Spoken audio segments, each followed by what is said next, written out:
지난 시간에 이어 운을 끌어당기는 과학적인 방법 챕터 3으로 넘어가죠. 무의식을 바꾸는 기존의 방법은 왜 효과를 발휘하지 못할까? 그동안 무의식을 바꾸는 방법은 다양하게 제시되어 왔다.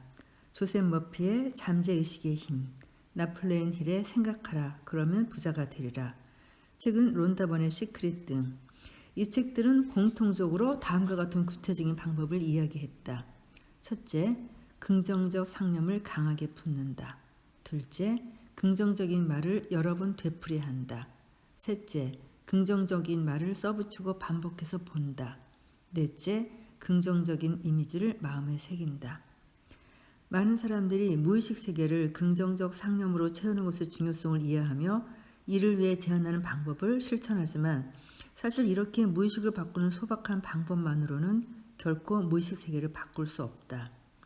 그렇다면 왜 지금까지 회자된 무의식을 바꾸는 방법으로는 무의식 세계를 바꿀 수 없을까? 여기에는 크게 세 가지 이유가 있다.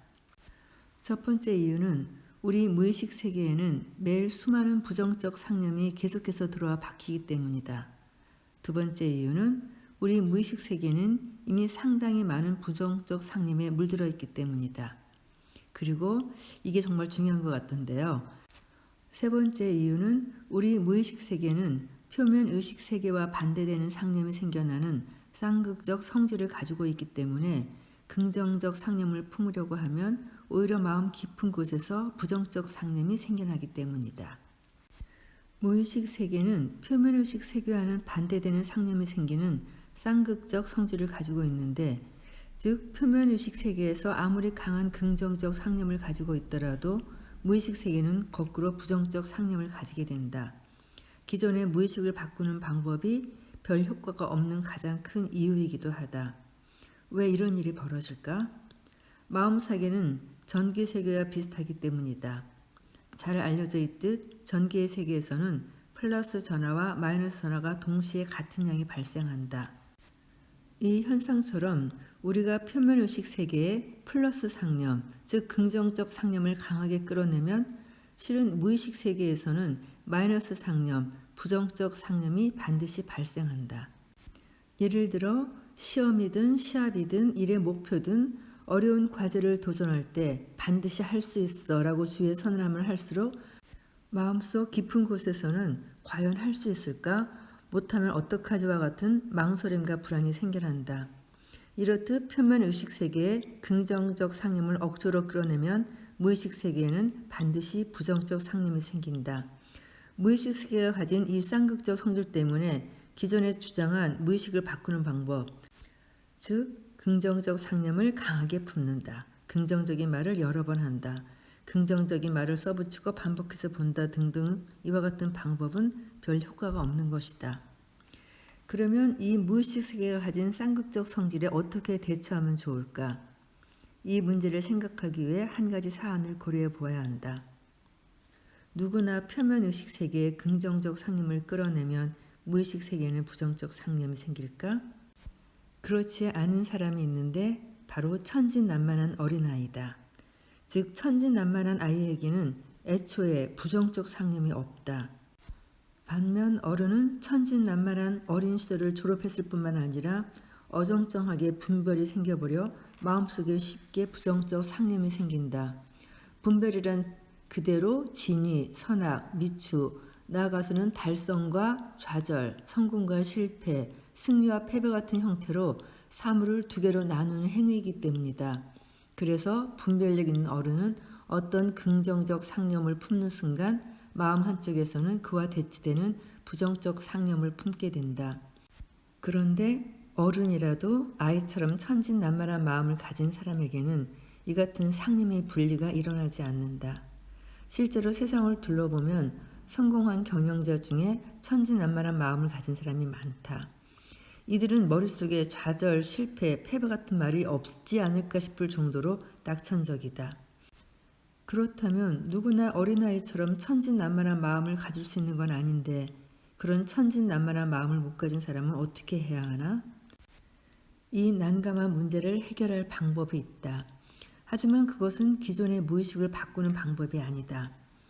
오해를 무릅쓰고 말해보자면 무의식을 바꾸는 방법으로 가장 중요한 것은 긍정적 상념을 품는 방법이 아니라 부정적 상념을 없애는 방법이다.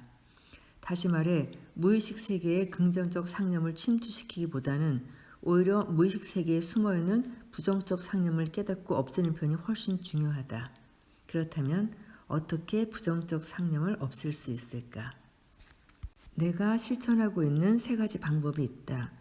이 3가지 방법은 사실 단지 좋은 운을 끌어당기기 위한 방법만은 아니다. 그와 동시에 병을 극복하는 방법이자 재능을 꽃피우는 방법이기도 하다. 처음 목적은 병을 극복하기 위해서였다. 나는 36년 전에 생사를 좌우하는 큰 병을 앓았다.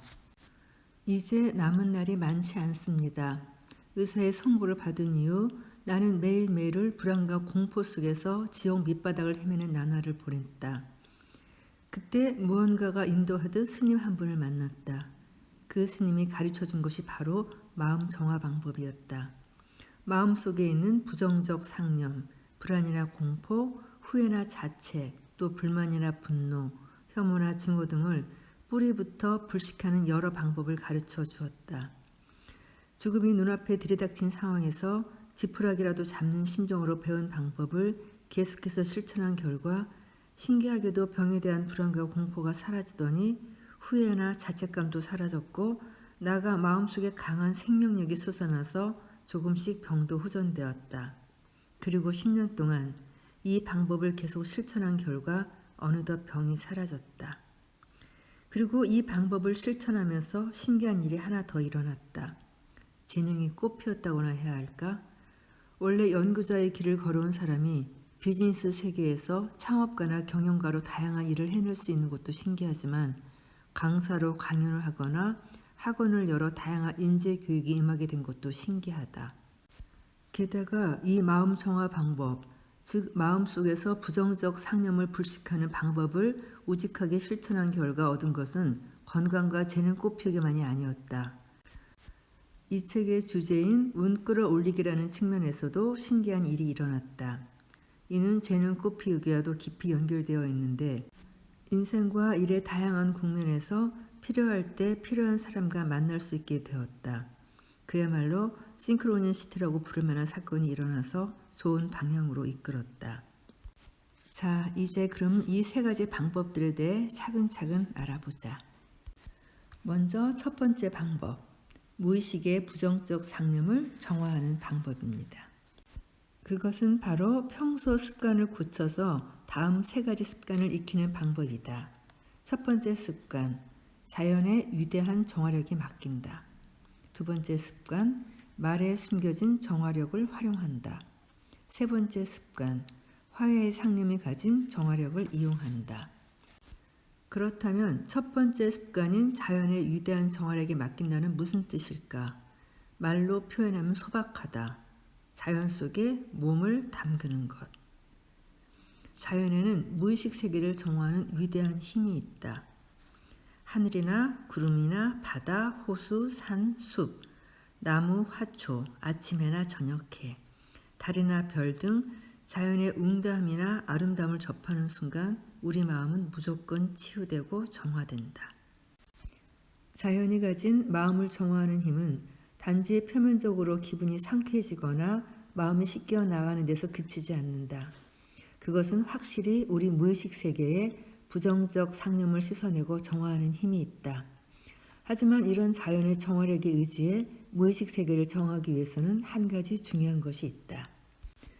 앞에서 말했듯 자연에 몸을 담그는 것이다.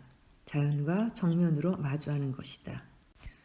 만약 우리가 정말로 자연의 정화력에 몸을 맡겨서 무의식 세계를 정화하고 싶다면 하늘, 바다, 산, 숲, 아침, 해, 노을, 달, 별 무엇이라도 좋으니 혼자서 조용히 그 자연과 정면으로 마주하고 몸을 맡겨야 한다.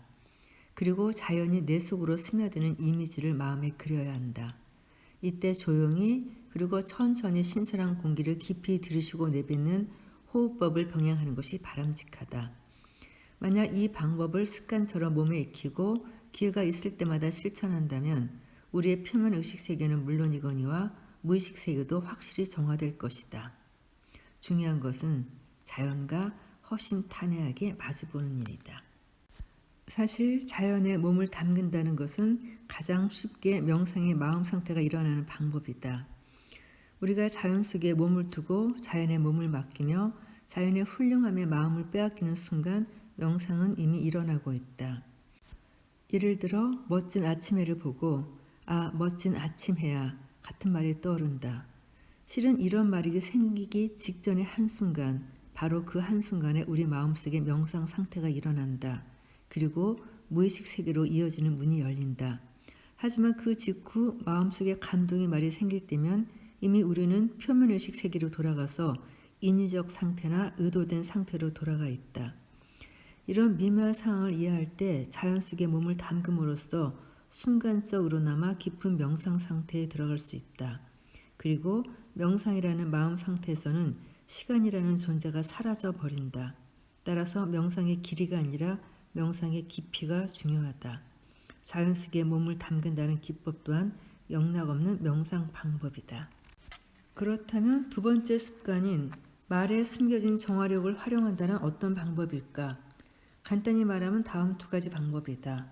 첫째, 부정적인 일상 언어를 쓰지 않는다. 둘째, 긍정적인 일상 언어를 쓴다. 너무나 당연한 소리를 한다고 생각할지도 모르겠다. 근데 이 방법에서 중요한 것은 일상 언어의 부분이다. 기존의 무의식을 바꾸는 방법에서는 많은 경우 자기 자신에게 의식적으로 긍정적인 말을 거는 방법을 제시한다.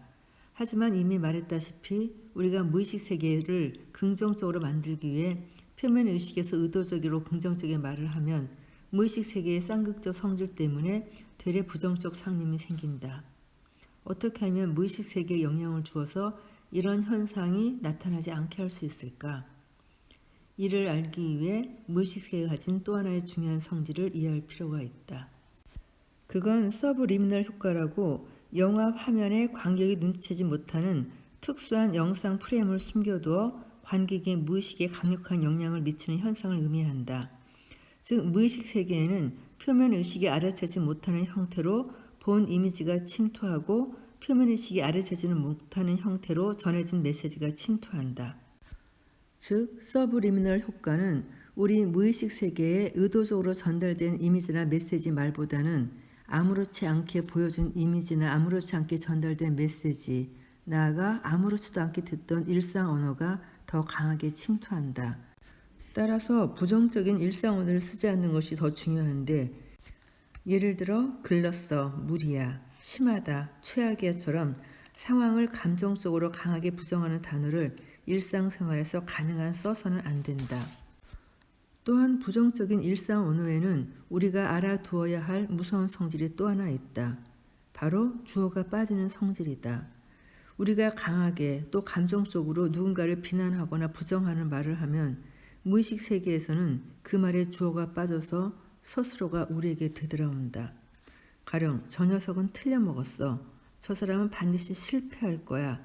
처럼 누군가를 신랄하게 비난하고 부정하는 말은 무의식 세계에서 주어 부분이 사라지고 틀려먹은 놈, 실패할 거야. 이와 같은 서술어 부분이 자신에게 돌아온다. 따라서 무엇보다도 부정적인 일상 언어를 쓰지 않는 습관을 몸에 익히고 실천하고 난 다음에 다음 두 번째 방법을 익혀야 하는데 두 번째 방법은 긍정적인 일상 언어를 쓴다이다. 긍정적인 일상 언어를 써서 무의식 세계를 정하기 위해 어떠한 말을 써야 할까? 세 가지 감을 담은 말이 중요하다. 첫째, 감탄을 담은 말. 둘째, 감사를 담은 말. 셋째, 감동을 담은 말. 첫 번째 감탄을 담은 말이란 누군가의 좋은 점을 칭찬하는 말이다. 단 칭찬의 의미는 상대방의 좋은 부분이나 훌륭한 곳을 느끼면 그냥 무조건 진심으로 마음에서 우러나 칭찬한다는 뜻이다. 두 번째 감사를 담은 말이란 마음 깊은 곳에서 고맙습니다라고 생각해서 하는 말이다. 감사를 담은 말은 누군가가 내게 친절을 베풀었을 때만 하는 것이 아니다. 삶에서 일어나는 갖가지 사건에 대해 입 밖으로 내어 고마움을 표하는 것도 중요하다. 인생의 갖가지 사건에 감사하는 습관을 들이면 행운으로 보이는 사건뿐 아니라 불운해 보이는 사건에도 자연스럽게 고마움을 표할 수 있게 된다. 세 번째, 감동을 담은 말이란 훌륭한 자연을 접했을 때 감동을 표현하는 말이다. 가령 멋진 밤하늘이야, 최고의 노을이나 같은 말이다. 우리는 이런 감각을 소중히 여겨야 한다. 그리고 이를 말로 표현하는 것에 주저하지 말아야 한다. 처음에는 일상생활에서 이런 말을 의식적으로 써야 하겠지만 머지않아 습관이 되면 자연스럽게 입 밖으로 나온다. 그러면 긍정적인 말이 우리 무의식 세계에 침투하는 동시에 무의식 세계의 부정적 상념을 정화할 것이다. 말과 마음의 관계를 생각할 때 우리가 이해해야 하는 중요한 사실이 하나 더 있다. 바로 불교에서 이야기하는 신심일여이다.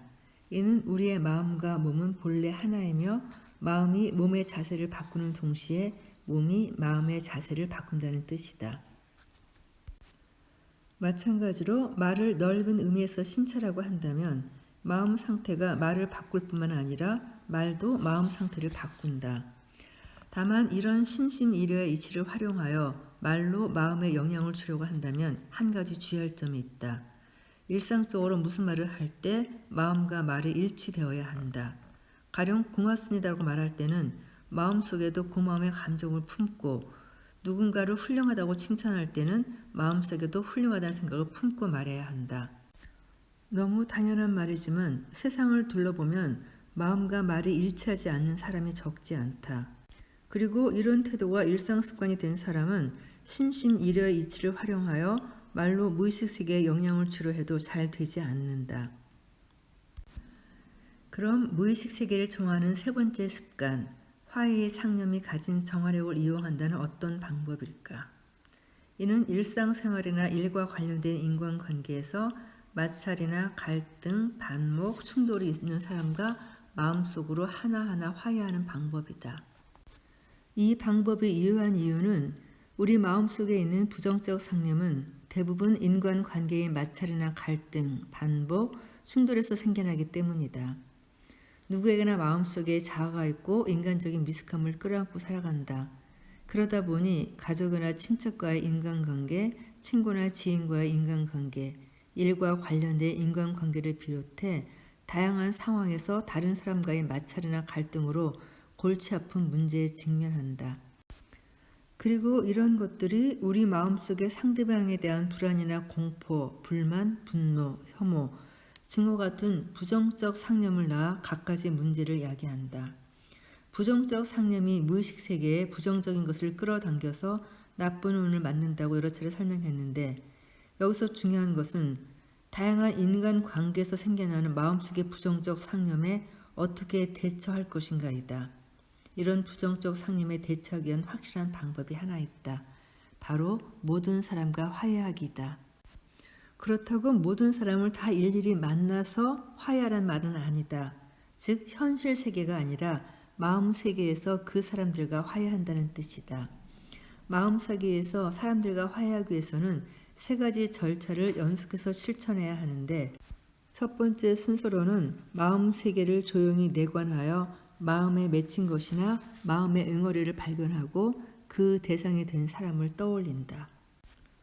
두 번째는 감정을 명확하게 만들기인데 그 사람을 떠올리면 왜 어쩐지 마음에 걸린다라든지 떠올리면 불쾌하다라는 감정을 품는지 깊고 조용하게 바라보는 것이다.